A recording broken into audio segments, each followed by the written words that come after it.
જય માતાજી મિત્રો, આ તમે જુઓ દેશી હાવરણી.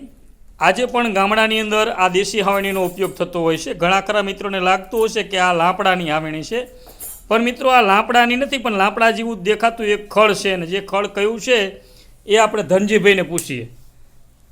ધનજીભાઈ, હા બોલો સાહેબ, આ કયા ખડની હાવરણી છે?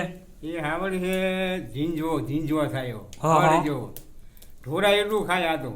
હા હા પછી પાકો થાય ને એટલે માનો વાઢી લે, બધા ડાળિયા વાઢે એટલે ભેગું કરે પછી હા અને આની હાવડી બનાવે. હા હા.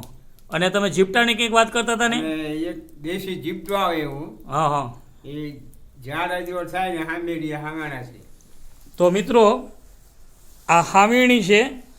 અને અહીંયા તમે જુઓ આ જે ખડ છે ને એ જીપટો છે.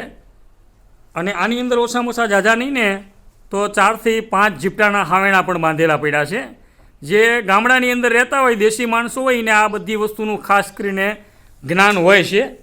આ તમે જુઓ દેશી હાવરણી છે, જીપટાના હાવેણા છે. અને આ બાજુ તમે જુઓ ધનજીભાઈ અમારે રસોડું જે છે એ પૂરું કરીને બેઠા છે.